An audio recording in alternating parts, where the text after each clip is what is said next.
hours. I played Crip for 12 hours. I mean, I sat there, talked to him, chopped it up. This dude was saying some of the most craziest shit because he think I'm a Crip. So he talking to me using all the disrespectful terminologies, right? I'm playing Crip. I'm on some YA bullshit. I done already did 2 years in Nellis, Gladiator School, right? So I'm back on the 90-day op. So he go to sleep probably about 2 o'clock, 2 a.m. I wake him up. Cuz, what you doing, nigga, with that paw rule like I'm beating him down bad. You start beating him up in his sleep. Beating him bad. I feel like that's crossing a line.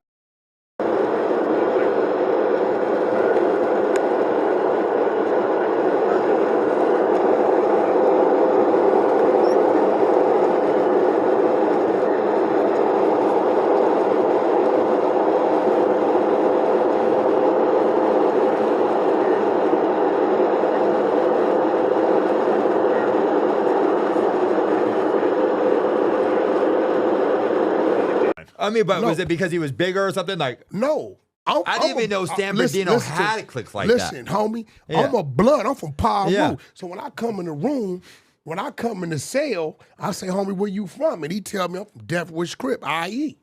I said, right. All right, cuz, you know. And I sat there and talked to him and let me tell you, he told me all his war stories on how he did this to that, and these people. I wait till about 2 o'clock, 2:30 in the morning. I'm waking him up. I'm screwing him with the jab and clipping him with the elbow. I'm giving it to him. Head to the you know the little bar they got on the bunk. I'm dogging him. Right? Stuck his face in the toilet, flushed the toilet. I'm dogging him out. That's biological warfare. So the next morning, I go to breakfast. He don't come out. So they like bringing him breakfast. So by the time I come back from breakfast, they like, Jones, you stay in the day room. They're like, what happened with your celly? I said, shit, and he was sleeping when I fell off the bunk. Right, I ain't say that, right? So they like, well, you know, you stay in the day room. So they walk him out. He f***ed up, right? You know the after effects every day, every hour after the fact makes it worse. So they take him to the infirmary, they throw me in a cell.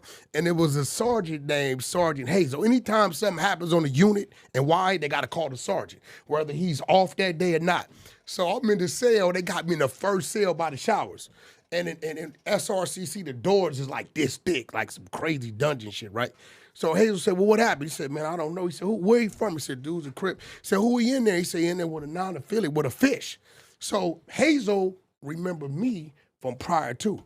Soon as he sees my name, Cash Jones, he said, wait, Cash Jones is back? So he's a fish. He got a 90-day number. He said, do you see what it says at the bottom? It says continue. When they hit the continue, all the shit rolls up from my previous student and why he come to the door and said, you know what's happening, roll it up.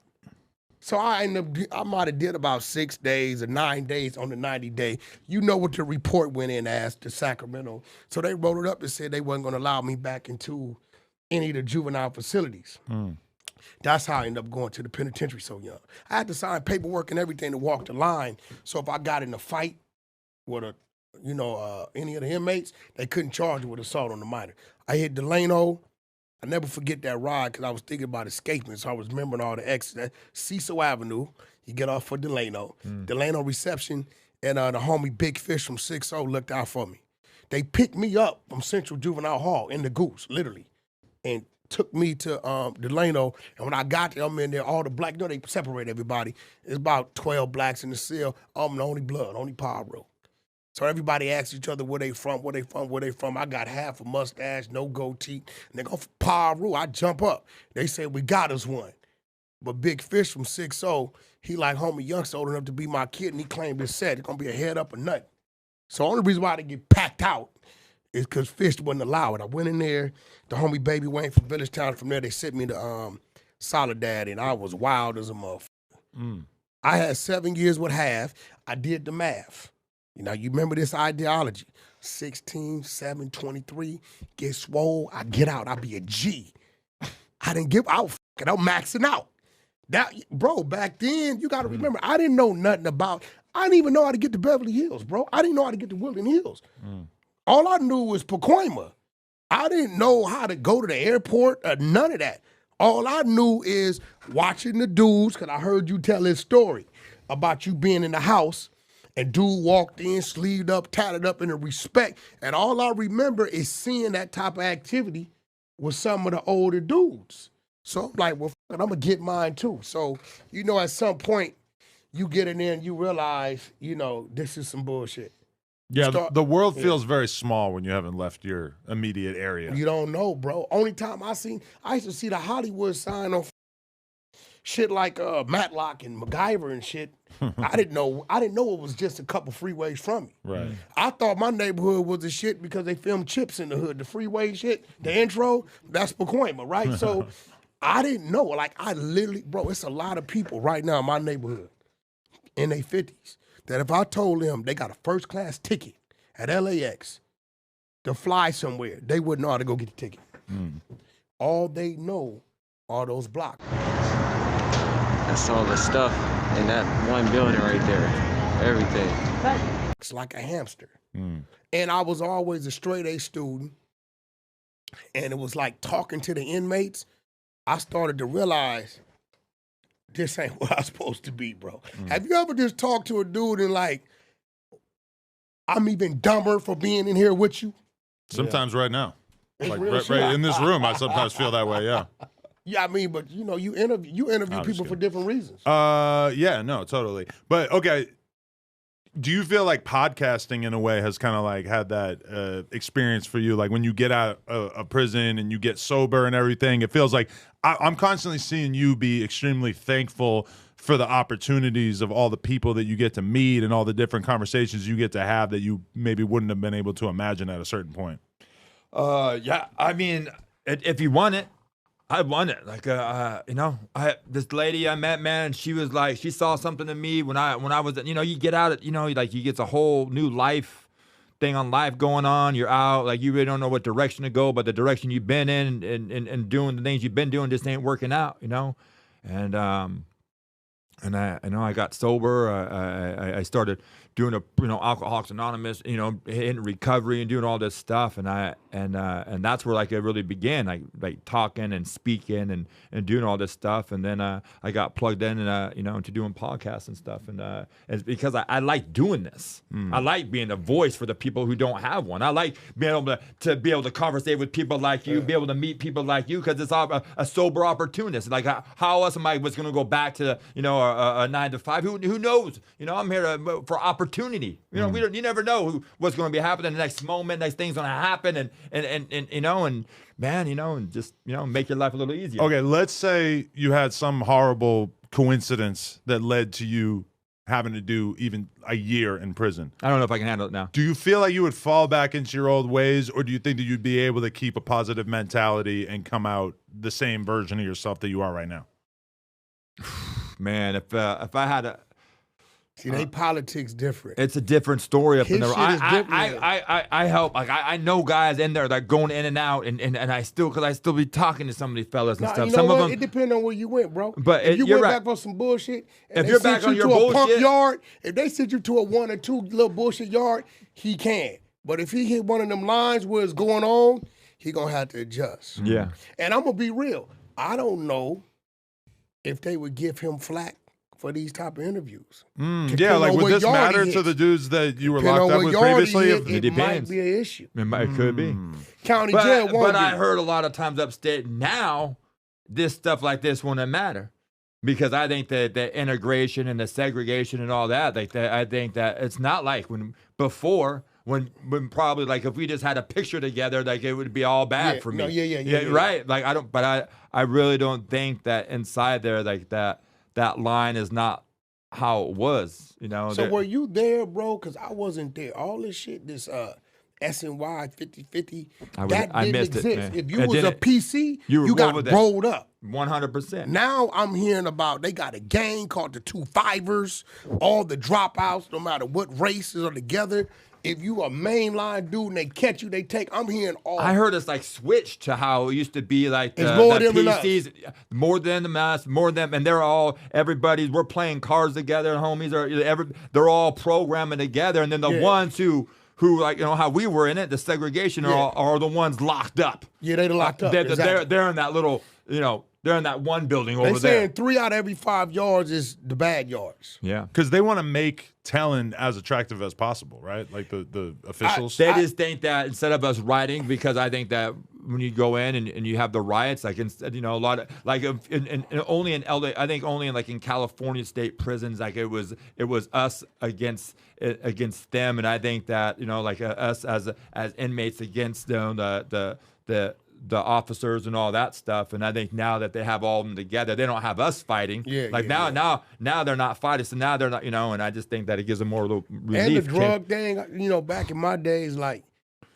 if we caught your ass doing certain drugs or doing certain things, done. That was your ass. Yeah. Now they say whatever this spice, whatever it is or whatever, they like everybody getting high, but they giving dudes football numbers. The program is different.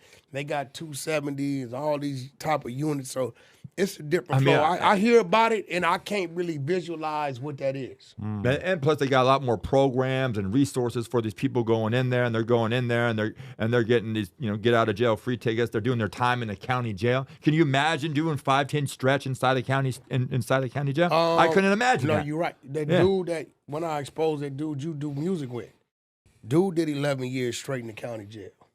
County jail, man. I couldn't. That I do music with? Yeah, the dude, we expose him. You know what I'm talking about. Don't act like you don't know who I'm talking about. He know who I'm talking about. But the dude he told on did 11 years straight in the county. The dude, okay. That's a lifetime. I'm trying not to say his name. Okay. 11 years in the county is like 20 years on the yard. The whole thing right here. Knock that down and shit. Split up the car.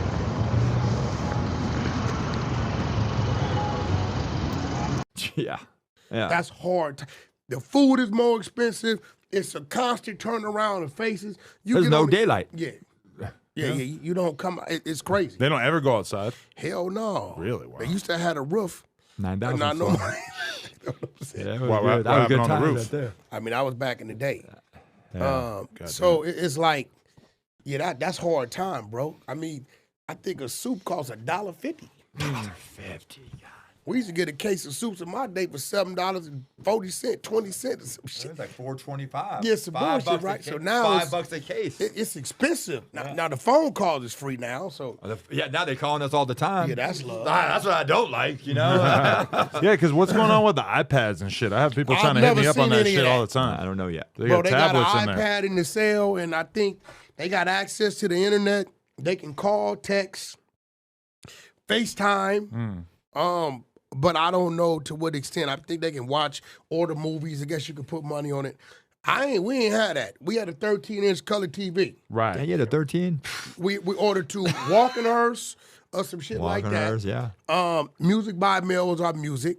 And then every quarter we would get a special purchase like, Pizza Hut, some Popeye's chicken. I mean, it's hard to imagine dudes staying out of trouble if they don't have any form of entertainment. Like having a tablet or some shit like that, being able to sit back and watch movies sounds like it's gonna like dramatically lessen the tension because dudes being super bored is gonna be a huge part of the problem. We had 13-inch TVs.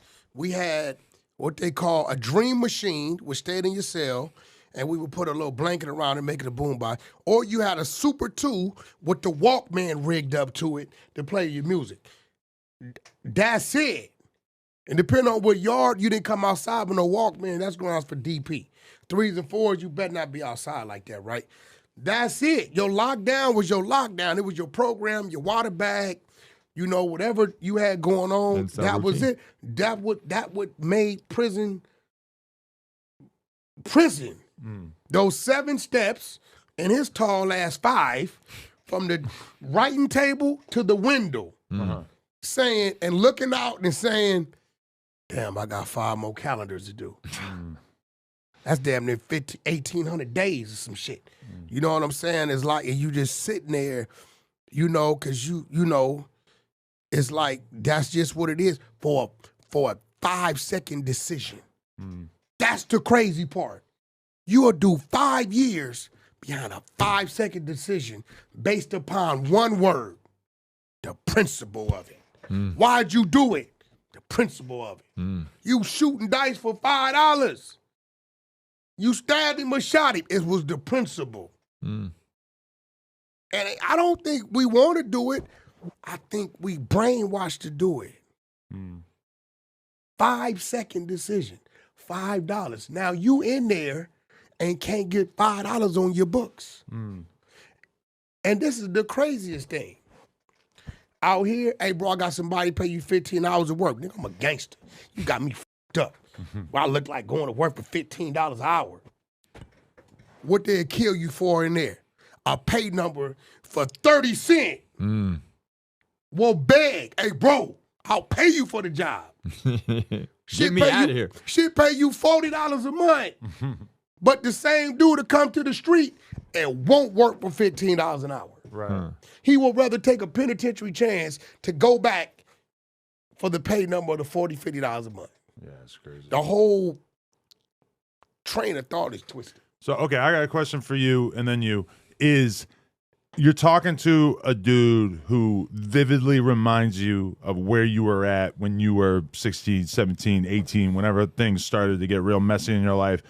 How do you guide him in a direction that you think will be more positive and convince him that it's not worth crashing out over the slightest disrespect and landing yourself in a situation where you got to go sit behind bars for 5 years, 10 years, whatever. If he doesn't get caught up in that 5-second decision, if he's able to be, I mean, Los Angeles in the late 1920s. Our trolley also has a massive weight of over 50,000 pounds and a top speed of 5 miles an hour.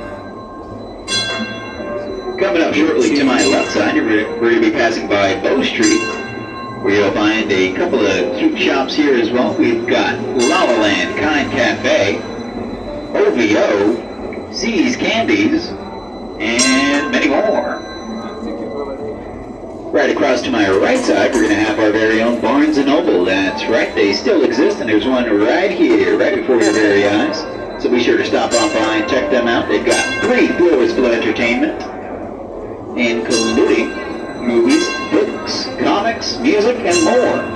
They even have a Starbucks cafe on the 3rd floor, so you can grab yourself a refreshing drink while you read a book or two.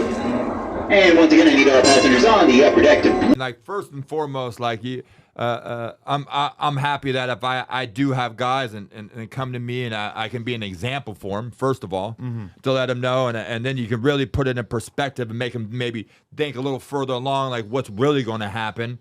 Hey man, if you all right, dude hugged your old lady and now you want to go stab him, and and now you're hunting them down, and like dude on a different tip, but like in a real sense, I just think that being an example for somebody, and then being able to have your experience of what's going to happen, and how your life is, and trying to get a guy on his feet, man. Some people don't have no job work ethics, or no accountability, or nobody to even tell them, like no motherfucker, you're not going to go do that. No, put that shit back behind you. It's not worth it. We could jump off that first intense thought, man, like of trying to that principle. I get that. When you talked about that principle right now, 100% off that principle.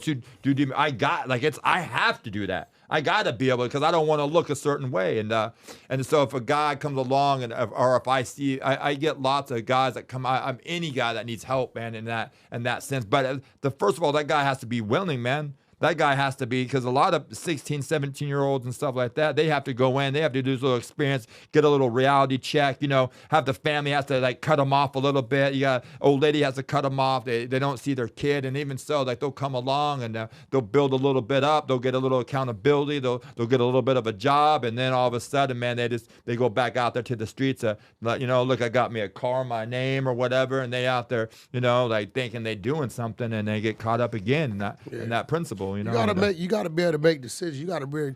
I was only able to do it when I came home. I went to total the other way. I totally wasn't communicating or nothing. Right? I had to figure out what I wanted to do. I think that's important. You got to figure out what you want to do. I got out. I said, I'm going to get out and get in the truck driving. Not only did I get out and get in the truck driving, I had the book sent to me while I was in there. My homie Big Reese, rest in peace, from Neighborhood 20s, NHB, they all would laugh at me because I was wild.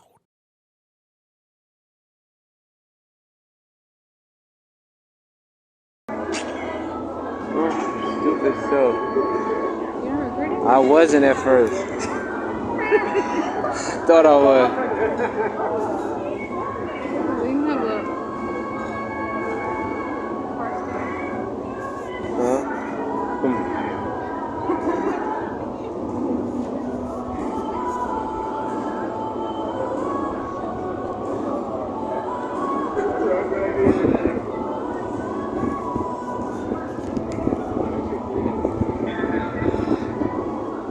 The Cheesecake Factory?